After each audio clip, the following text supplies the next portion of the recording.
അതിവേഗ റെയിൽപാത എതിർക്കേണ്ടതില്ല എന്നുള്ളതാണ് അപ്പോഴും CPIM-ന്റെ ഒരു നിലപാട്. കേരളത്തിന്റെ ഗതാഗത പ്രതിസന്ധിക്ക് ഈ പാത അനിവാര്യമാണ് എന്ന് സംസ്ഥാന സെക്രട്ടറി തന്നെ പരസ്യമായി പറയുകയും ചെയ്തു. എന്നാൽ കേരളയിൽ വേണ്ട എന്ന് തീരുമാനിച്ച UDF സർക്കാരിനെ CPIM എതിർക്കുകയും ചെയ്യുന്നു. ഇടതുപക്ഷം തുടങ്ങിവെച്ച എല്ലാ കാര്യങ്ങളും UDF-ന് ചെയ്യേണ്ടി വരുമെന്ന് കൂടി മുൻമന്ത്രി വി ശിവൻകുട്ടി പറഞ്ഞു. റെയിൽപാത അടക്കം പിണറായി വിജയൻ ഗവൺമെൻറ് കൊണ്ടുവന്ന നിരവധി പരിപാടികളെ ശക്തമായി എതിർക്കുകയും അതിന് പ്രവർത്തനം നടത്തുന്നതിന് വേണ്ടി ഒരു അനുവാദം നൽകാത്ത ഒരു സാഹചര്യം ഉണ്ടായിരുന്നു.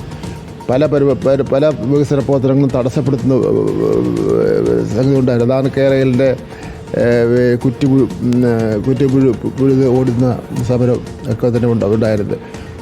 ഇതിപ്പം വളരെ കുറച്ച് ദിവസം അല്ലായുള്ളൂ UDF ഗവൺമെൻറ്റിൻ്റെ അധികാരത്തിൽ വന്ന ശേഷം ഇടതുപക്ഷ ജനാധിപത്യ മുന്നണി ഗവൺമെൻറ് തുടങ്ങി വെച്ച എല്ലാ കാര്യങ്ങളും അവർക്ക് UDF-ന് ചെയ്യേണ്ടി വരും.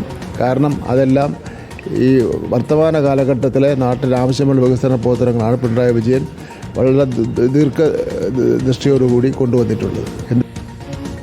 റഹീസ് റഷീദ് ഉണ്ട് നമുക്കൊപ്പം. റഹീസ്, അപ്പോൾ ഒരുപാട് വികസന പ്രവർത്തനങ്ങളുമായി മുന്നോട്ട് പോകാനാണ് UDF സർക്കാരിന്റെ തീരുമാനം. അതിൽ അതിവേഗ റെയിൽ അടക്കമുള്ള പദ്ധതികളുണ്ട്.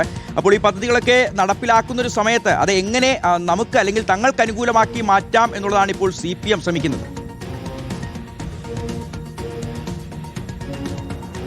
ഷിഹാസ, ഇക്കാര്യത്തിൽ പുതിയ അതിവേഗ റെയിൽ പദ്ധതിയുമായി സംസ്ഥാന സർക്കാർ മുന്നോട്ട് പോയാലും എതിർക്കേണ്ടതില്ല എന്നതാണ് CPIM-ന്റെയും LDF-ന്റെയും പൊതുവായ തീരുമാനം.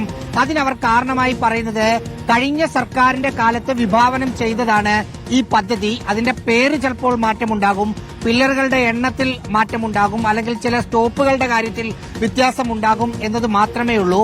അതുകൊണ്ട് തന്നെ കേരളം വികസിക്കണം, അതിന് ഹൈസ്പീഡ് റെയിൽ വേണം എന്നത് തന്നെയാണ് പാർട്ടിയുടെ നിലപാട്.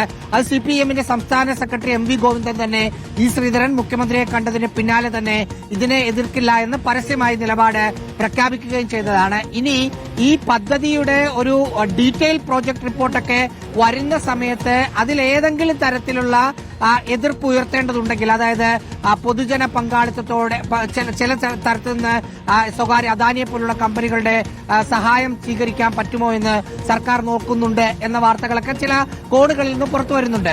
അത്തരം കാര്യങ്ങളൊക്കെ ഉണ്ടെങ്കിൽ മാത്രം എതിർപ്പ് ഉയർത്തുക എന്നതാണ് LDF-ന്റെ സമീപനം. അതുകൊണ്ടുണ്ടാകുന്ന ഒരു ഗുണം എന്ന് പറഞ്ഞാൽ കഴിഞ്ഞ സർക്കാരിന്റെ കാലത്ത് വന്നപ്പോൾ പ്രതിപക്ഷത്തുണ്ടായിരുന്ന UDF-ഉം BJP-യും ശക്തമായി ആ പദ്ധതിക്കെതിരെ രംഗത്ത് വന്നു. അതുകൊണ്ട് അതുമായി മുന്നോട്ട് പോകാൻ കഴിഞ്ഞില്ല. ഇത്തവണ CPM അനുകൂലിക്കും, സർക്കാരിന്റെ ഭാഗമായി നിൽക്കുന്ന UDF അനുകൂലിക്കും, ശ്രീധരനായോണ്ട് BJP-യും അനുകൂലിക്കാനാണ് സാധ്യത. അങ്ങനെയെങ്കിൽ പദ്ധതി നടന്നു പോകാനുള്ള ഒരു സാധ്യതകൾ കൂടിയാണ് അതിൽ നിന്ന് കാണുന്നത്. ശരി, റഹീസ് റഷീദാണ് ഈ വാർത്തയുടെ വിവരങ്ങൾ നൽകിയത്.